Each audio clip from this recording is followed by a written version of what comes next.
जैसा ये कार्यक्रम है, आपको इसका असल उद्देश्य क्या था, जो ये संगठन बनाने का उद्देश्य असल क्या है? हिंदुस्तान में जो हिंदू है वो संगठित रहे और हिंदुओं के ऊपर जो विभिन्न प्रकार का हमला आज हो रहा है, चाहे वो बांग्लादेश में हिंदुओं को क्योंकि इसलिए मारा गया क्योंकि वहाँ हिंदू अल्पसंख्यक है, भारत में भी जहाँ हिंदू अल्पसंख्यक है उसके ऊपर अत्याचार की पराकाष्ठा हो जाती है। इसलिए राष्ट्रीय हनुमान दल का जो संगठन है ये पूरे देश में हिंदुओं को संगठित कर उनके मंदिरों पर, माताओं बहनों के ऊपर किसी प्रकार का अत्याचार ना हो, उसका मुंहतोड़ जवाब दिया जा सके, इसलिए हिंदुओं का संगठन होना आवश्यक है। उत्तर प्रदेश में भी आप सबने देखा होगा कि जहाँ पर हिंदू अल्पसंख्यक है या हिंदू कम संख्या में हैं, उनके ऊपर निरंतर ऐसे मुस्लिमों के द्वारा या ईसाइयों के द्वारा ऐसे कायरतापूर्ण हमले किए जाते हैं। हिंदुओं को दोयम दर्जे का नागरिक इस देश में समझा जाए, ऐसा मानसिकता के कारण आज अनेकों राजनीतिक दल हिंदुओं को और हिंदुओं के वोट बैंक की कोई वैल्यू नहीं मानते। हिंदू वोट बैंक के रूप में खड़ा हो और हिंदू समाज की जो आवश्यकताएं हैं, हिंदू समाज का जो महत्व है वो लोग समझे, इसलिए संगठन का निर्माण किया गया। ऐसे कितने राज्य हैं जहाँ पर हिंदू अल्पसंख्यक है, वो आपके संगठन की इकाई वहाँ पर बन चुकी है और किस तरीके से? हमारी 12 राज्यों में इकाई हो गई है और हमारा प्रयास है कि देश की सभी राज्यों में इसकी इकाई हम स्थापित करेंगे। जैसे उत्तर प्रदेश में भी बहुत बड़ी मात्रा में हमारा संगठन काम करता है, लेकिन कई राज्य ऐसे हैं जहां पर हिंदू अल्पसंख्यक हो गए हैं, विशेषकर जम्मू कश्मीर और नॉर्थ ईस्ट के राज्य, केरल राज्य, वहां पर भी हम अतिशीघ्र इस इकाई का गठन करेंगे और वहां पर हिंदुओं की समस्याओं को लेकर देश की संसद तक हम इस मांग को उठाएंगे कि हिंदुओं का जो अधिकार है वो अधिकार उसको दिया जाए। तो अल्पसंख्यक कार्यक्रम है, ये क्या कार्यक्रम है और क्या उद्देश्य है?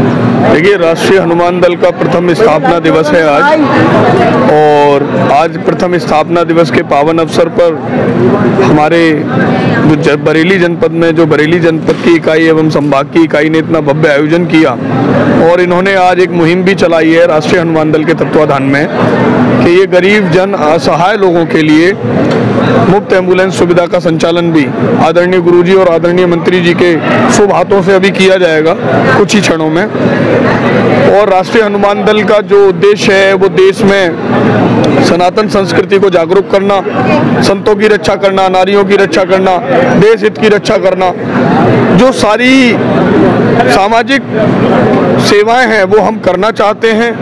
और मैं अपने शब्दों में दो चीज़ें और सरकार के माध्यम में कहना चाहता हूं। जैसा कि आज बांग्लादेश में भी प्रकरण हो रहा है और हमारे देश में भी प्रकरण होते रहते हैं, तो राष्ट्रीय हनुमान दल चैलेंज है उनके लिए जो जिहादियों की मानसिकता हमारे धर्म को बर्बाद करने की बन गई है, हम बिल्कुल बर्दाश्त नहीं करेंगे और ईंट का जवाब पत्थर से देना राष्ट्रीय हनुमान दल जानता है।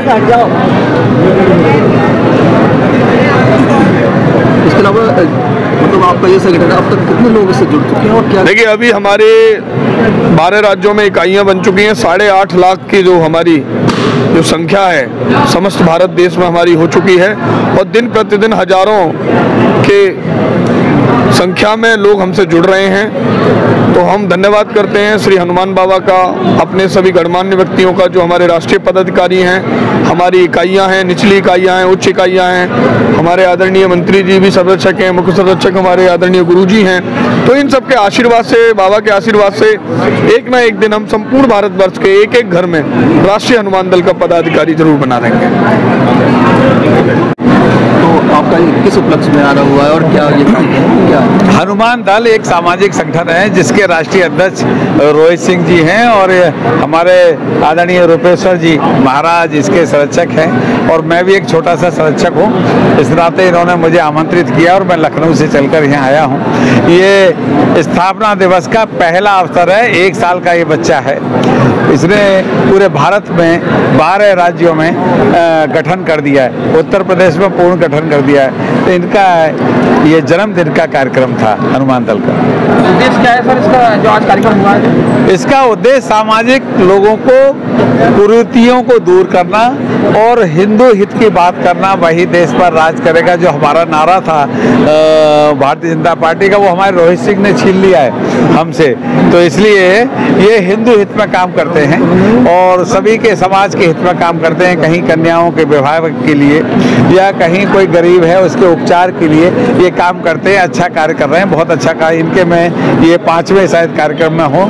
हरिद्वार में भी कार्यक्रम आदरणीय रूपेंद्र महाराज जी के यहाँ हुआ था और मेरठ में हुआ, फिर आपके हरिद्वार हापुड़ में हुआ और अलीगढ़ में हुआ और इसके बाद यहाँ कार्यक्रम हो रहा है। तो इसलिए इनके मैं सब कार्यक्रम में जाता हूँ। और आज मेरा कार्यक्रम सरकारी आपका कानपुर में था, परंतु चूँकि मैं 1 महीने पहले इनको तिथि दे चुका था तो इन्होंने अपना एडवर्टाइजमेंट कर दी थी, इसलिए मुझे आज यहाँ आना रहा। आगामी विधानसभा में आप क्या भूमिका रहेगी और किस तरीके से? आदरणीय योगी जी के नेतृत्व में प्रदेश में भारी बहुमत में सरकार बनेगी।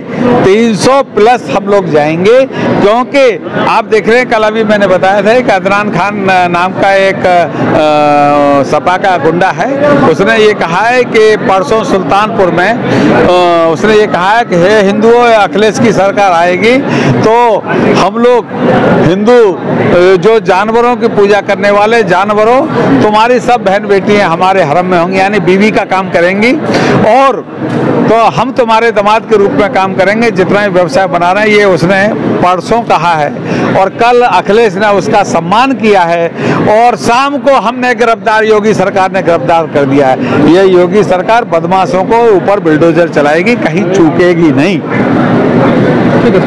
धन्यवाद। मैं जितेंद्र सिंघल, राष्ट्रीय संगठन महामंत्री और उत्तर प्रदेश और दिल्ली प्रभारी, और मैं सभी पत्रकार बंधुओं का धन्यवाद करता हूं। इस कार्यक्रम में उन्होंने अपना आप सभी ने समय दिया। आप भी ये कार्य जो कर रहे हैं, ये भी एक हिंदू पार्ट का हिस्सा है। आपके बिना भी ये आवाज़ बुलंद नहीं हो सकती। आप भी बधाई के पात्र हैं। जो ये आज हमारा ये स्थापना दिवस है राष्ट्रीय हनुमान दल का, और राष्ट्रीय हनुमान दल की स्थापना और राष्ट्रीय दल का गठन क्यों किया गया, इसमें सबसे बड़ा था कि कोई भी ऐसा संगठन नहीं है, आरएसएस है, हम आरएसएस की विचारधारा पर भी काम करते हैं, और सबसे बड़ा है हिंदुत्व और राष्ट्र के लिए हम काम करें। हिंदू को आज भी 2म दर्जे का नागरिक बना के छोड़ा है पिछली जितनी भी गवर्नमेंट थी। आज हमारा सौभाग्य है प्रदेश में और देश में योगी और मोदी की सरकार है, जो बहुत सी हमें चीज, हमारा इतिहास सब तितर बितर कर दिया। अकबर, हुमायूं, ये महान बताए गए, शिवाजी, राणा प्रताप, रानी लक्ष्मीबाई, उनका इतिहास में हमारा कोई इतना बड़ा नहीं दिखाया, उनको दिखाया गया। आज हम जान पा रहे हैं कि हम कहाँ हैं, कैसे हैं। जो कि हिंदू एक्ट बिल जवाहरलाल नेहरू बार बार लाने की कोशिश करते थे, तो उसमें तो हिंदू का रहना ही मुश्किल था। जब ये बंटवारा हुआ हिंदुस्तान और पाकिस्तान का, वो जाति के आधार पर हुआ, किसकी पे हुआ ये बताइए? हिंदू और मुस्लिम के जाति आधार पर हुआ, कोई और भी वजह तो नहीं थी। अगर वो थी